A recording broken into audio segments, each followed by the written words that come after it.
Hello students, आरडीएल study में आप सभी का स्वागत है। आज हम लोग फ्लैग कोड ऑफ इंडिया 2002 को डिस्कस करेंगे।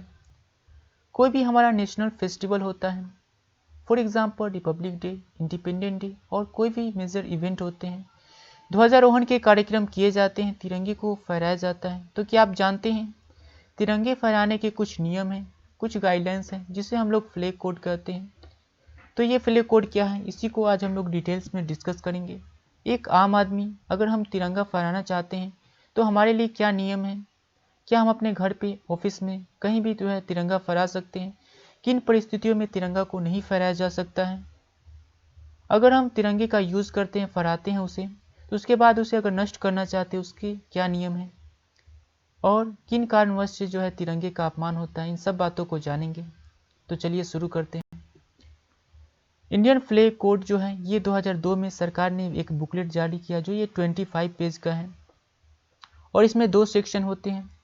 पहला जो सेक्शन होता है एक सिटीजन के लिए बताया गया है कि अगर वो तिरंगा फहराना चाहते हैं तो उसके लिए क्या नियम है, इसके फर्स्ट सेक्शन में बताया गया है। और दूसरा सेक्शन होता है जितनी सरकारी संस्थाएं हैं उसके लिए जो है दिशा निर्देश है कि वो तिरंगा फहराना चाहें तो किस तरह से जो है फहराएंगी। तो हम बेसिकली फर्स्ट सेक्शन पे ही इसका डिस्कस करेंगे।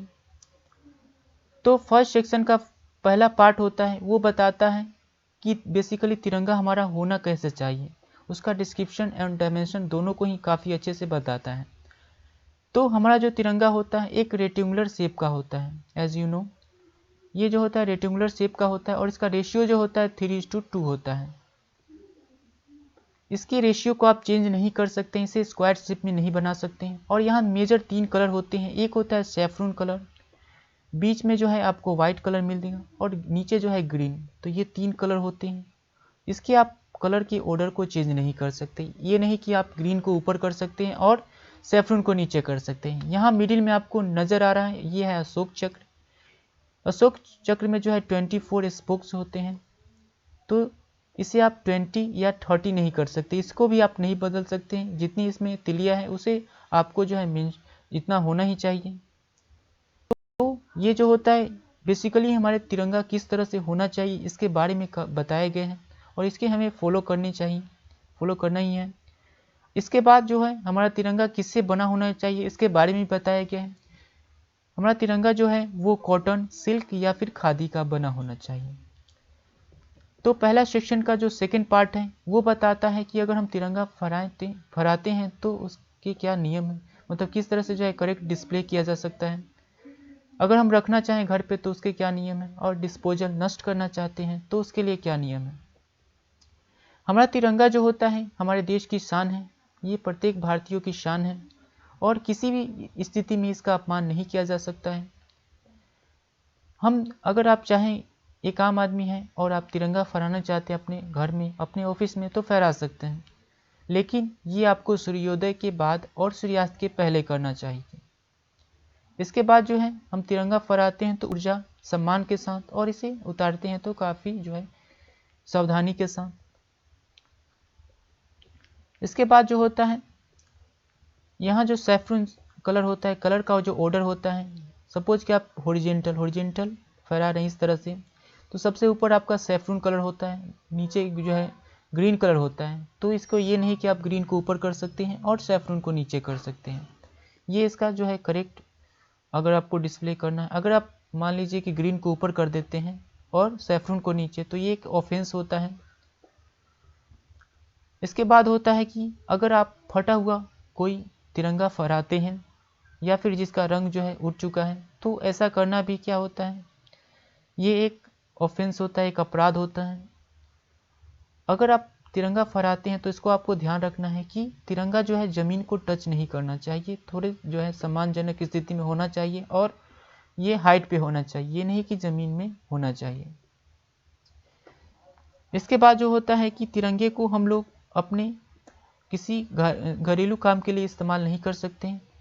अगर चाहें आप, मान लीजिए बर्थडे पार्टी है उसमें आप तिरंगा सजाना चाहते हैं तो ये जो है गलत है, ये एक अपराध है, इसे आप नहीं कर सकते। कमर्शियल यूज़ में इसे आप नहीं ला सकते। सपोज कि आप इसमें एडवर्टीजमेंट नहीं कर सकते हैं कोई चीज़ जो है आप लपेटना चाहें तिरंगे से, मान लीजिए किताब, बुक या फिर कोई भी चीज़ है, झोला बैग बनाना चाहें तो भी नहीं बना सकते। कमर्शियल यूज़ जो है ये करना बिल्कुल ही अलाउ नहीं है। इसके बाद होता है कि अगर आप मान लीजिए तिरंगा यूज़ करते हैं तो आप उसे पब्लिक प्लेस में डैमेज नहीं कर सकते, फाड़ नहीं सकते, जला नहीं सकते, और ऐसे करते हैं डिसरिस्पेक्ट, तो इसके लिए जो है ये एक ऑफेंस माना जाएगा और इसके लिए जो है आपको सज़ा भी मिलेगी। तो आप अगर तिरंगे को नष्ट करना चाहते हैं तो आप उसे प्राइवेट अपने घर पे नष्ट कर सकते हैं बहु सम्मान के साथ। ये नहीं कि आप पब्लिक प्लेस में उसे जलाना शुरू कर देते हैं, फाड़ना शुरू कर देते हैं, उसे अपने घर पे जो है नष्ट कर सकते हैं। इसके अलावा जो है तिरंगे पर किसी तरह का जो है आप ड्राइंग नहीं कर सकते, कोई नाम नहीं लिख सकते। ये भी करते हैं तो आपके लिए जो है ये एक अपराध माना जाएगा। The prevention of insult of national honour act, ये जो है कानून है। इससे पहले जो है जब फ्लैग कोड आने से पहले ये एक्ट जो है हुआ करता था और ये भी है, बट बाद में इसमें जो है चेंजेस किए गए हैं। और इसके तहत जो है आपको 3 साल की सज़ा जो होगी, इसके अलावा फाइन जो है करना पड़ेगा। इसके बाद जो है इसका सेकेंड जो है पार्ट होता है, वो बताता है कि एक जो है गवर्नमेंट संस्था है उसके लिए क्या नियम होने चाहिए, उसमें बताया गया है। तो कोई अगर हमारे सोल्जर जो हैं शहीद हो जाते हैं तो उनके जो शव होते हैं कॉफिन में और तिरंगे के साथ लपेट के लाया जाता है और इसे जो है जलाने या फिर दफनाने से पहले निकाल लिया जाता है। और ये काम जो है सिर्फ जो है जितने हमारे शहीद हुए उनके लिए किया जाता है, ये नहीं कि आप जो है चाहे तो इसे करेंगे, नहीं कर सकते इसे आप। इसके बाद होता है कि जितने भी जो होते हैं ओकेज़न होते हैं, फेस्टिवल होते हैं, उसमें अगर तिरंगा यूज़ किया जाता है तो उसको अटेंशन मिलना चाहिए, सम्मान मिलना चाहिए। इसके बाद होता है कि तिरंगा फहराते हैं, मान लीजिए आप स्कूल में तिरंगा फहरा रहे हैं, ये तिरंगा आपने फहरा दिया तो तिरंगा का पोजीशन क्या होना चाहिए। तिरंगा जो है स्पीकर के बिल्कुल ही राइट साइड में होना चाहिए और ऑडियंस के देखने में ये लेफ्ट लगेगा। यहाँ जो है देखिए ये लाल किले पे जो है तिरंगा फहराया जा रहा है और ये देखिए जो है प्रधानमंत्री हैं, इनके right side, just right side में आपको ये जो है तिरंगा नजर आ रहा है।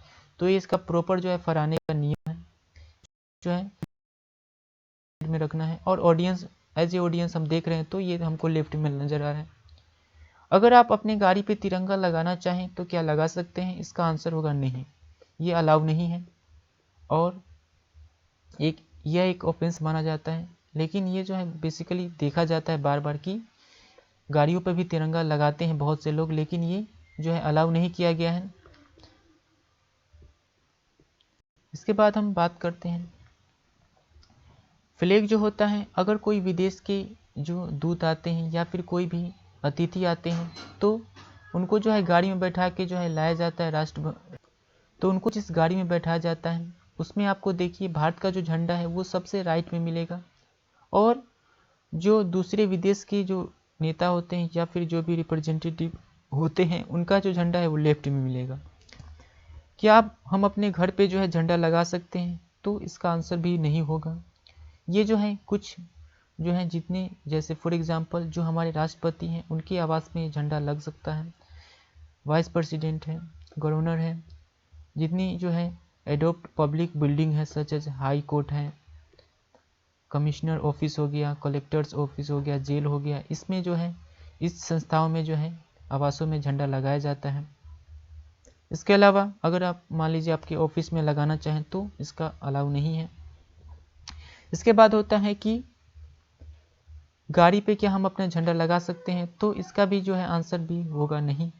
कुछ जो है जैसे कि सरकारी संस्था हैं उनके जो है अध्यक्षों को ये अनुमति है, जैसे कि राष्ट्रपति हो गए, उपराष्ट्रपति हो गए, गवर्नर हो गए, प्रधानमंत्री हो गए, कैबिनेट मिनिस्टर हो गए, इनके जो है वाहन में गाड़ियों में जो है झंडा लगाया जाता है।